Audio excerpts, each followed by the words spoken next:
বিয়ের ঠিক একদিন আগে রাত্রি 10টার সময় ব্রাইড ফোন করে জানায় যে তাদের কোনো এক রিলেটিভ মারা গেছে।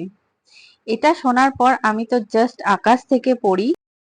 হ্যালো এভরিওয়ান, আমি প্রিয়া। আমি চলে এসেছি আজকে তোমাদের সাথে আমার 2 দিনের ব্রাইডাল এক্সপিরিয়েন্স শেয়ার করার জন্য।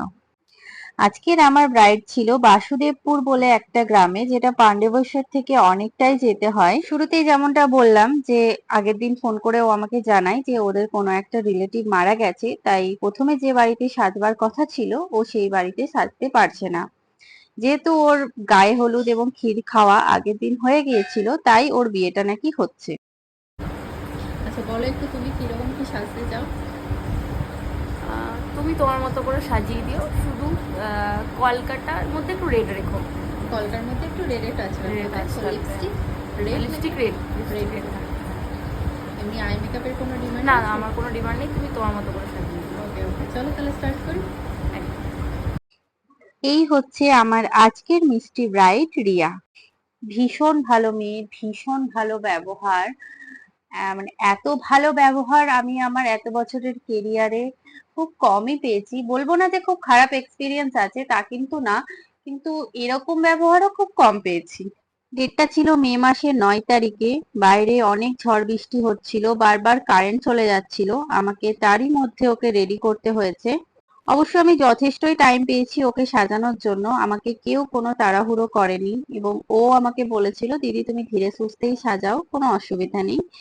সেরকম হেভি কিছু ডিমান্ড ও ছিল না, ও আমাকে বলেছিল তুমি তোমার মতো করেই আমাকে সাজিয়ে দাও। আমি চেষ্টা করেছি আমি ওকে আমার মনের মতো করে সাজানো। তোমরা দেখে বলো অবশ্যই এখানে ওর মেকআপ প্রায় কমপ্লিট, শুধু লিপস্টিক করানো আর হেয়ার স্টাইলটা বাকি ছিল। এখানে আমি ওর পুরো চুলটা সাদা ফুল দিয়ে কভার করে দিয়েছিলাম, যেটা দেখতে ভীষণ ভালো লাগছিল, আমার নিজের তো খুবই পছন্দ হয়েছে। লাল বেনারসির সাথে এরকম সাদা ফুলের একটা খোপা একটা আলাদাই লুক এনে দেয়, তাই না? এই তো এটা ছিল ওর ফাইনাল লুক। কেমন হয়েছে তোমরা অবশ্যই কমেন্ট করে আমাকে জানিও। ওর এখানে সমস্ত কিছু সিলেকশন ঠিকই ছিল, গয়নাগাটি থেকে শুরু করে সবকিছু ঠিকঠাকই ছিল, বাট ওর মুকুট সিলেকশনটা একটু ভুল হয়েছিল, যেটা আমাকে সেট করতে অনেক প্রবলেম হয়েছে। তোমরা যারা নেক্সট ব্রাইড আছো তারা অবশ্যই এগুলো একটু ঠিকঠাক দেখে কিনবে। চলো এবার ওর কাছ থেকে শুনে নেওয়া যাক যে ওর কেমন লেগেছে। কেমন লাগলো তোমার? খুব ভালো লেগেছে। একটু জোরে বলো, শোনা যাবে। খুব ভালো লেগেছে। পছন্দ হয়েছে তো? মেকআপটা খুব পছন্দ হয়েছে, খুব সুন্দর সাজিয়েছে। Thank you. থ্যাংক এটা ছিল ওর ব্রাইডাল মেকআপ এবং পরের দিনই ছিল রিসেপশন, তার জন্য আমরা আবার বেরিয়ে পড়েছি। বলো রিয়া, কেমন ছিল কালকে মেকআপ? কালকে মেকআপটা তো অসাধারণ ছিল, সবাই খুব নাম করছিল। আর তার থেকে বড় কথা, মেকআপটা স্টেও করেছিল একদম সকাল অবধি। আমি তো একটু আগে ধুলাম মেকআপটা। দারুণ হয়েছিল, দারুণ দারুণ। পছন্দ হয়েছিল? খুব পছন্দ হয়েছিল। Thank you thank you. চলো আজকে তাহলে দেখা যাক আজকে কিরকম কি চাইছো একটু বলো। আজকে তুমি তোমার মতো করেই সাজিয়ে দাও, তোমার যেরকম ইচ্ছে হচ্ছে। ওপেন হেয়ারের মধ্যে? হ্যাঁ, ওপেন হেয়ারের মধ্যে চাইছি আমি।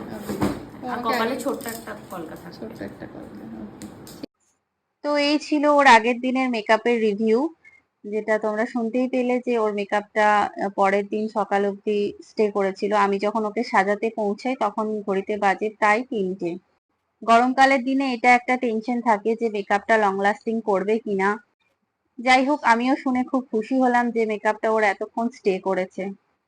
যাই হোক, ওর রিসেপশন মেকআপেও সেরকম হেভি কিছু ডিমান্ড ছিল না, ও চেয়েছিল একটু ছোট্ট মতো করে কলকা করতে। বাট তোমরাই শেষ অবধি লুকটা দেখে বলো যে আমি কলকাটা না করে ঠিক করেছি কিনা। শুধু টিপেই ওকে খুব সুন্দর লাগছিল না, আমার তো বেশ ভালো লেগেছে। ও অবশ্য আর শেষ অবধি বলেনি কলকা করার জন্য, ও তো এটাতেই ভীষণ খুশি হয়েছিল। প্লিজ তোমরা কমেন্ট করে জানিও যে কেমন লাগছিল দেখতে। এই ছিল ওর ফাইনাল লুক গয়না পরানোর আগে। তোমরাও যদি তোমাদের বিশেষ দিনে এরকম করে সাজতে চাও অবশ্যই স্ক্রিনে দেওয়া নাম্বারে কন্ট্যাক্ট করো এবং ওর মুখ থেকেই শুনে নাও যে ওর কেমন লেগেছে। দারুণ দারুণ দারুণ লেগেছে। পছন্দ হয়েছে? খুব পছন্দ হয়েছে, খুব পছন্দ হয়েছে। খুব satisfied। আজকের মতো তাহলে এখানেই শেষ। আবার দেখা হবে পরের কোনো ভিডিওতে। সকলে ভালো থেকো, সুস্থ থেকো। টাটা।